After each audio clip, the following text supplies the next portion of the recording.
Assalamu alaikum warahmatullahi wabarakatuh. Today, I will be talking about developing community programs that will address our community needs.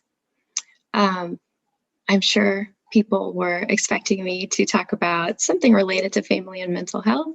Those topics were actually all taken, but inshallah, as a family therapist, we study about people, behavioral health, and mental health from a systemic perspective. And so we do spend quite a bit of time learning about just the community's impact on individuals and mental health and just their general well-being. So inshallah, I can offer something to this topic.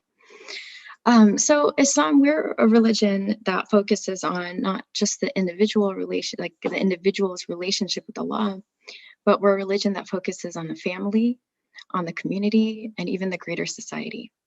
Now, why is that? It's something that we always learn about since Sunday school, right? From when we were little, but I feel like I understood that even more so as I studied behavioral health and mental health, again, from a systemic perspective, because everything that happens on the macroscopic level also impacts the individual on the microscopic level, right?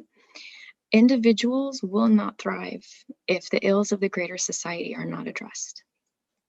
We learn from the Prophet ﷺ, when any one part of the body aches, the whole body will react, right? We hear that a lot, but what does that really mean? What does that mean in terms of how we can support each other, how we can heal each other? And what we do when we do see there's either a sector of our community or part of our communities that's not doing well. So alhamdulillah, I think as a society, as a community, we've done really well in addressing different aspects of the issues that we deal with. So poverty, for example, mashallah, there's so many organizations, charitable organizations that address poverty. Places of worship, right? We have, mashallah, over 209 masjids in the Houston area alone. We're starting to we have developed for a while, community centers for family gatherings, family programs. We have clinics that address physical health for the most part, physical illnesses, and for people to be able to come to if they're not able to have the resources to get their needs taken care of. We also have schools that both not only teach the deen, but also that teach like secular education as well. We have advocacy groups, CARE being one of the big ones, and we even have some extracurriculars for little boys and girls, right? We have Girl Scouts and Boy Scouts.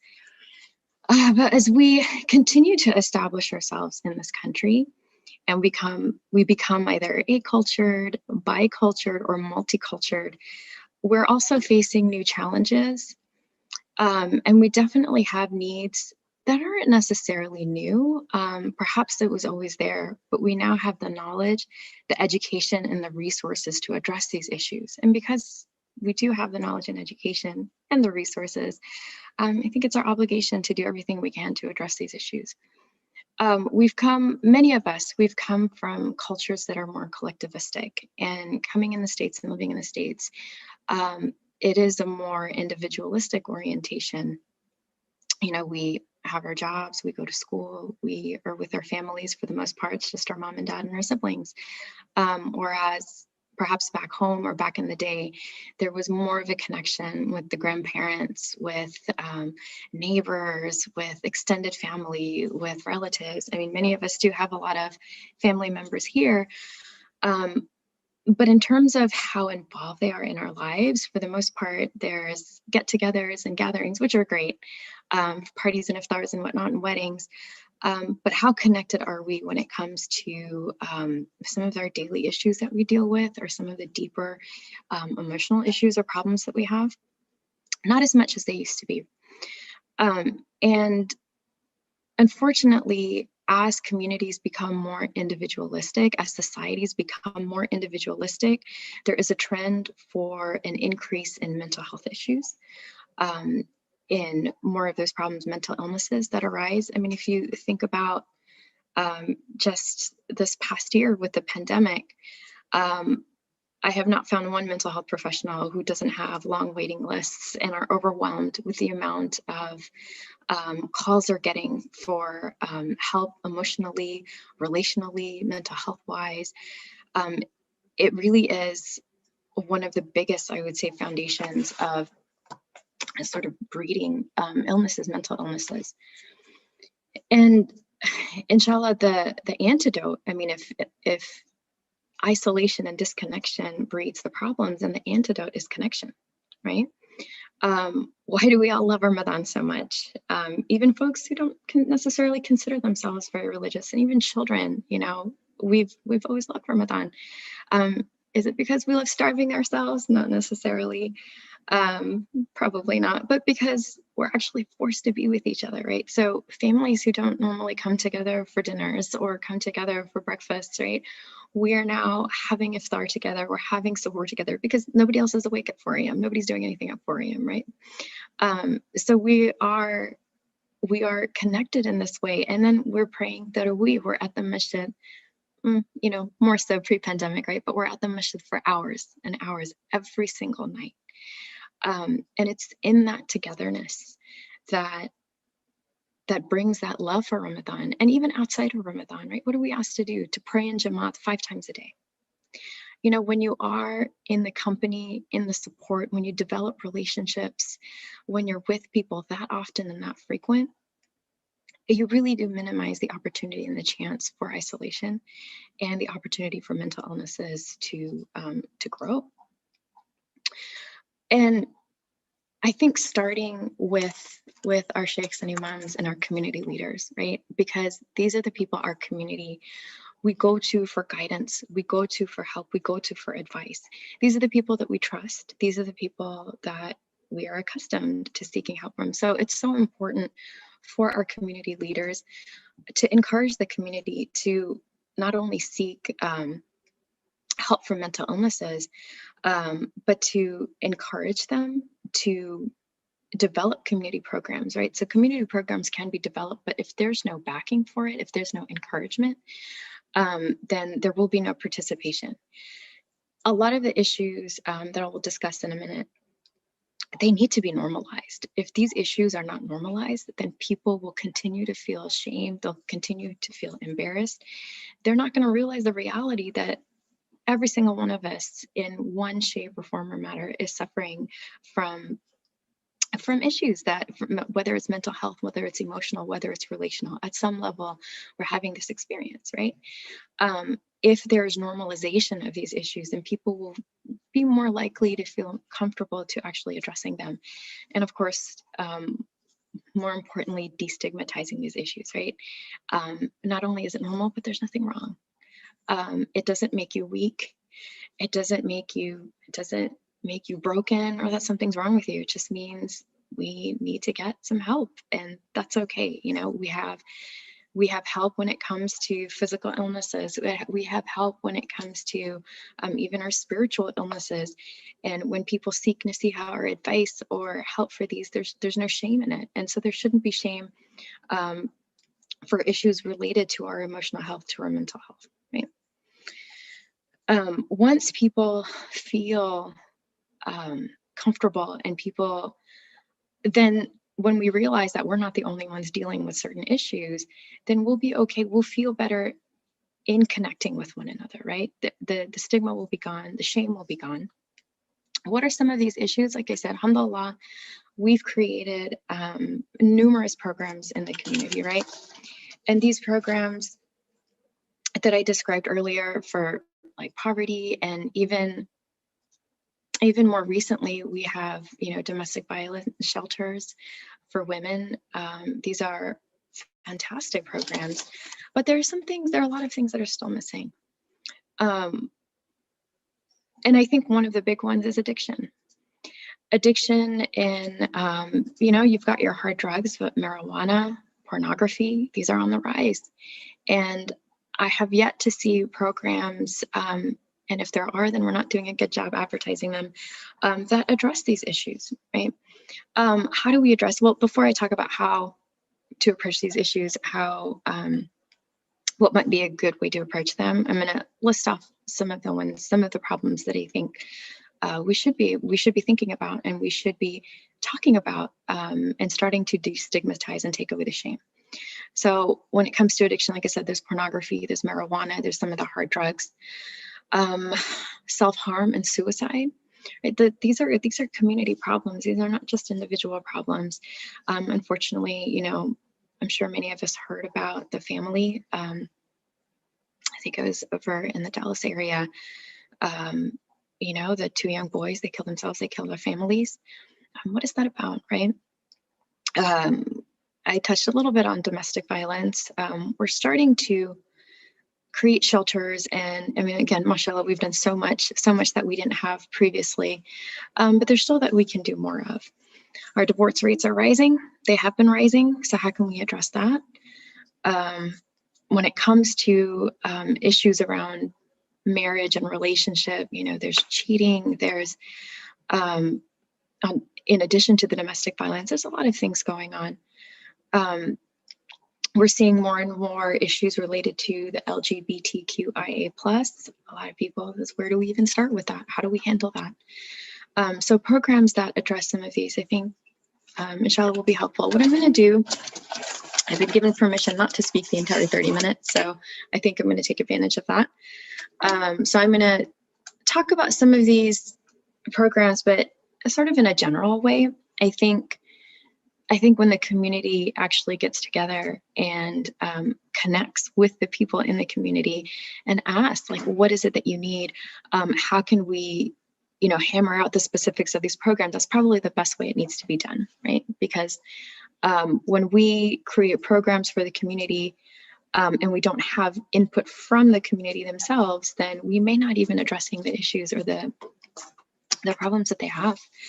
As I mentioned earlier, having connection is the antidote for so much of these illnesses. So how do we develop connections, right? We have family programs, and these are fantastic. Please continue having them.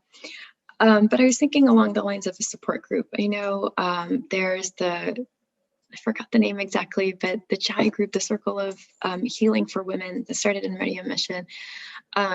It's a fantastic program, right? It's programs like these where you give people the opportunity to come together and just share with each other what's going on, a space of non-judgment.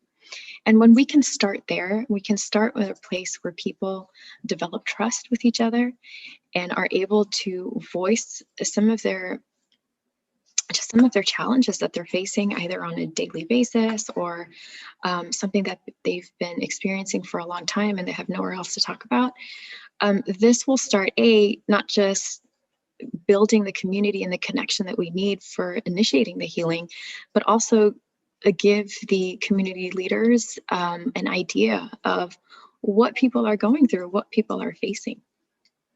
And so having support groups, I think, more so than we have. Like I said, I think we've started to create some of these groups, but they need to happen more often. They need to be more accessible. They need to not just be in one part of the town. They need to be in multiple areas.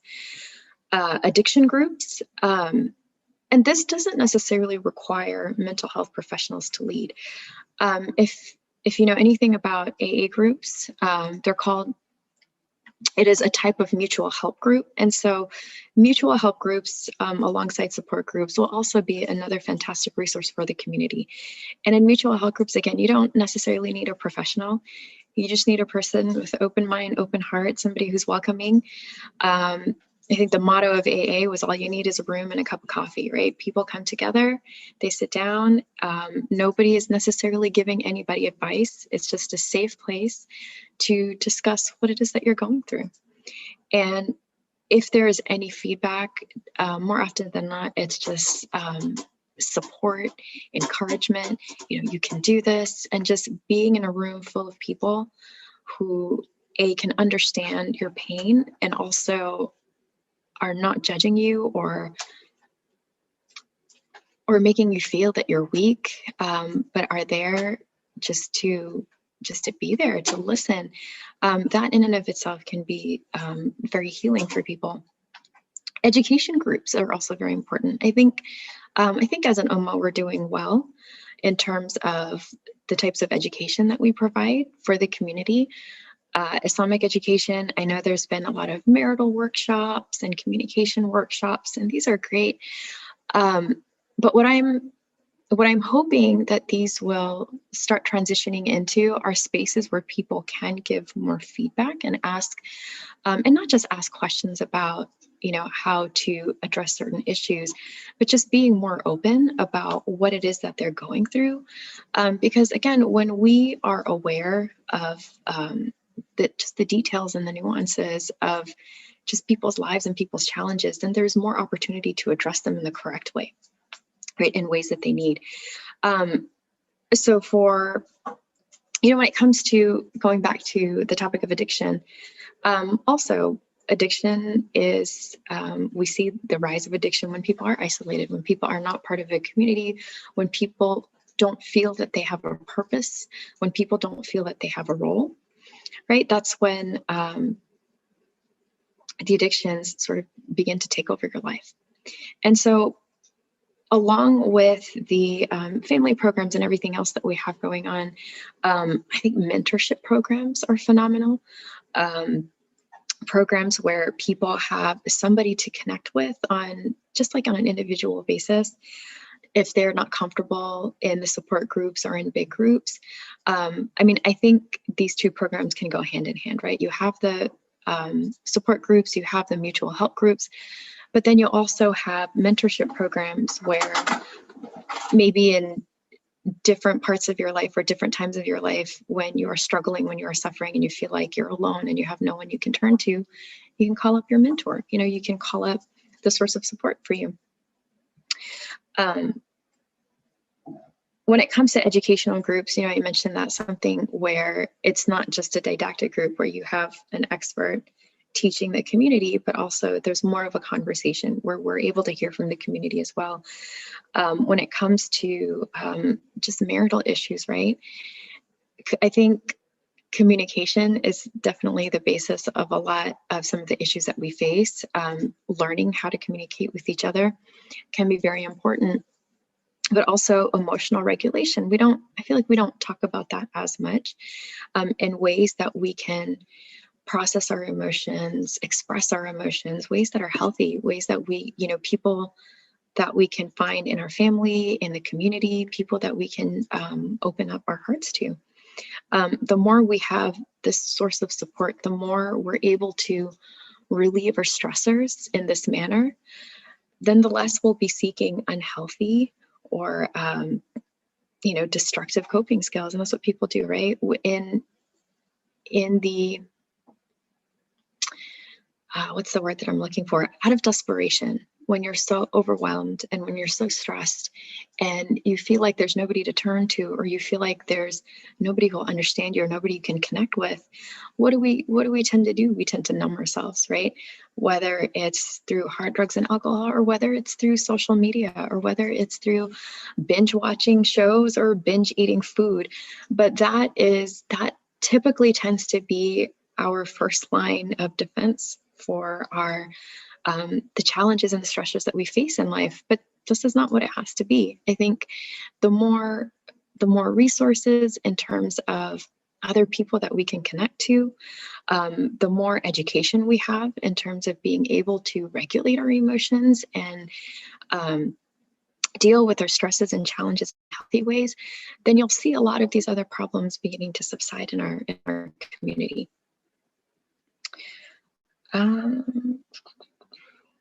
I think, inshallah, the last one that I wanted to talk about. So again, I know I brought up domestic violence a couple of times, but unfortunately, it continues to be a problem in our community, in our society.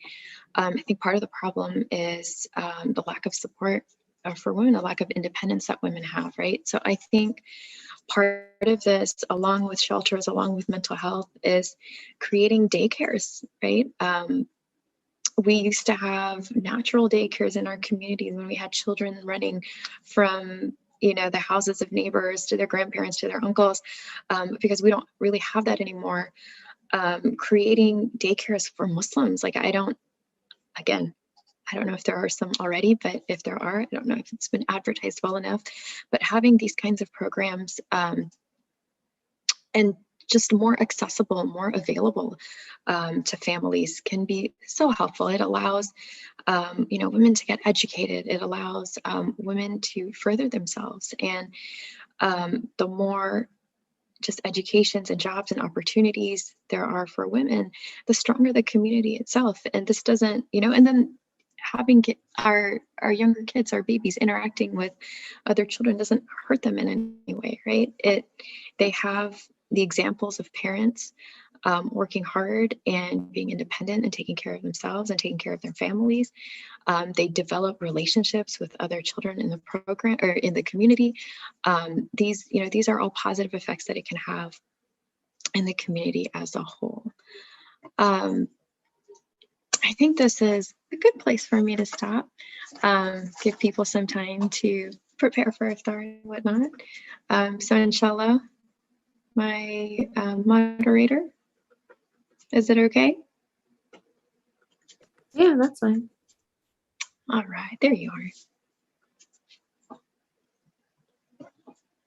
All right, so at this time, inshallah, we will have Ma'adin Abdurrahman come on to read some Quran, inshallah, and do some tafsir before the adhan. Bismillah, Abdurrahman.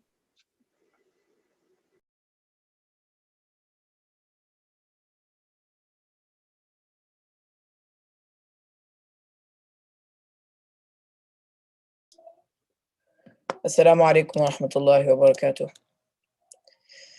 أعوذ بالله من الشيطان الرجيم. بسم الله الرحمن الرحيم. ولقد أنزلنا إليكم آيات مبينات ومثلا من الذين خلوا من قبلكم وموعظة للمتقين. الله نور السماوات والأرض، مثل نوره كمشكاة فيها المصباح في زجاجة، الزجاجة كأنها كوكب دري يوقد من شجرة مباركة زيتونة لا شرقية ولا غربية، يكاد زيتها يضيء ولو لم تمسسه نار، نور على نور، يهدي الله لنوره من يشاء ويضرب الله الأمثال للناس والله بكل شيء عليم. في بيوت أذن الله أن ترفع ويذكر فيها اسمه يسبح له فيها بالغدو والآصال رجال لا تلهيهم تجارة ولا بيع عن ذكر الله وإقام الصلاة وإيتاء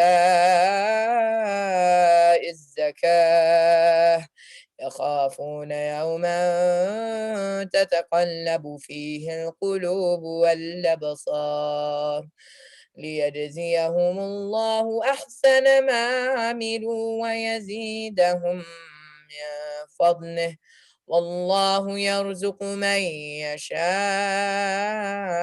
بغير حساب. والذين كفروا أعمالهم كسراب بقيعة يحسبه الظمآن ماء حتى إذا جاءه لم يجده شيئا ووجد الله عنده فوفاه حسابه والله سريع الحساب. أو كظلمات في بحر لجي يغشاه موج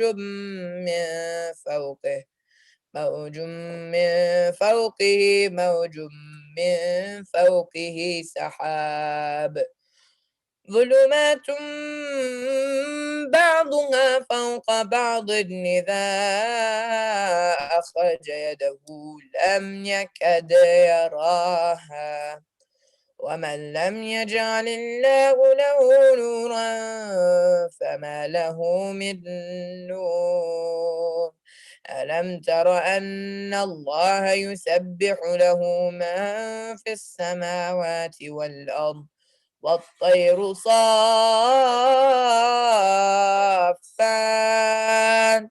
كل قد علم صلاته وتسبيحه والله عليم بما يفعلون ولله ملك السماوات والأرض وإلى الله المصير ألم تر أن الله يزجي سحابا ثم يؤلف بينه ثم يجعله ركاما فترى الودق يخرج من خلاله وينزل من السماء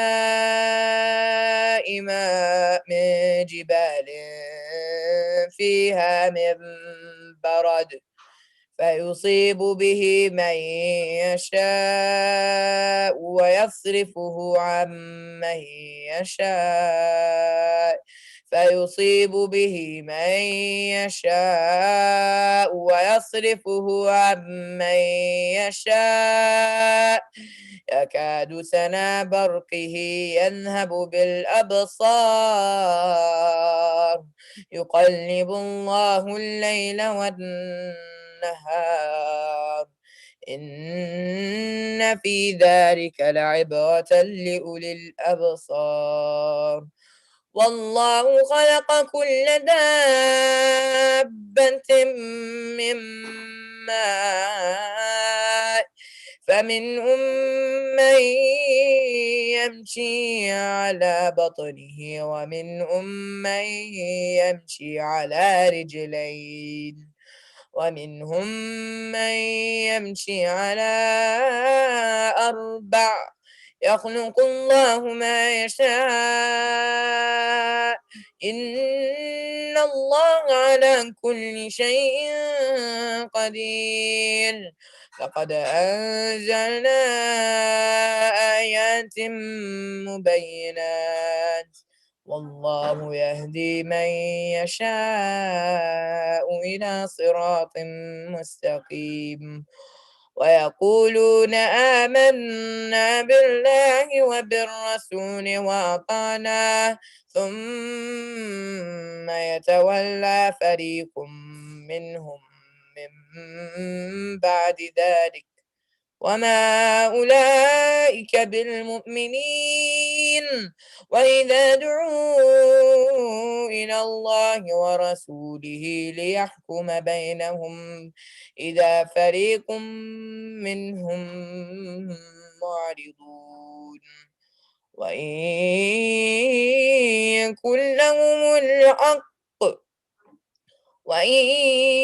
يكن لهم الحق يهدوا إليه مذعنين أفي قلوبهم مرض أم ارتابوا أم يخافون أن يحيف الله عليهم ورسوله بل أولئك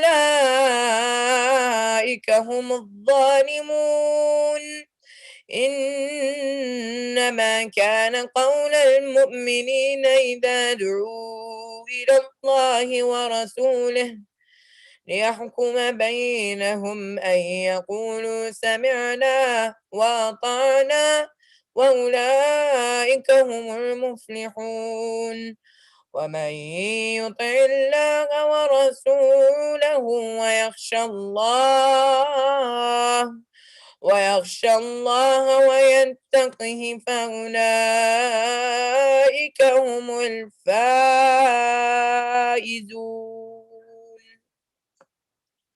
بسم الله الله أكبر الله أكبر الله أكبر الله أكبر. أشهد أن لا إله إلا الله.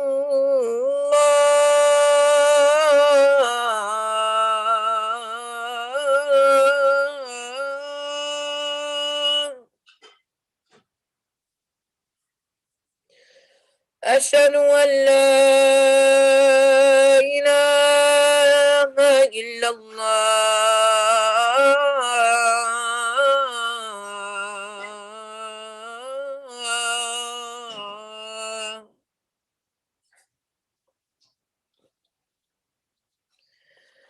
أشهد أن محمدا رسول الله.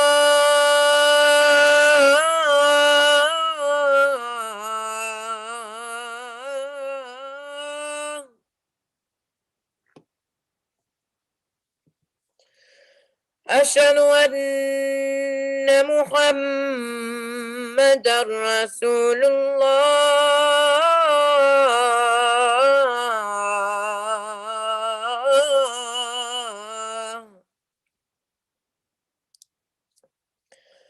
حي على الصلاة.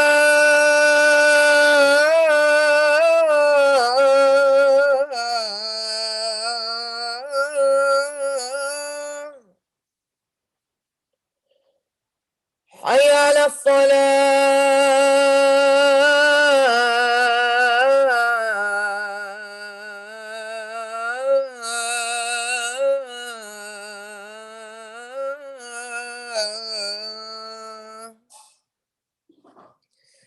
حي على الفلاح.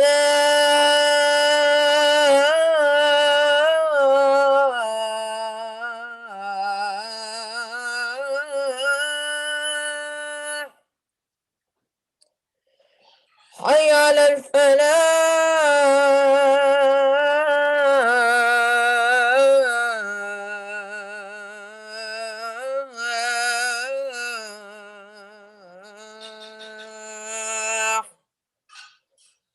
الله أكبر الله أكبر. لا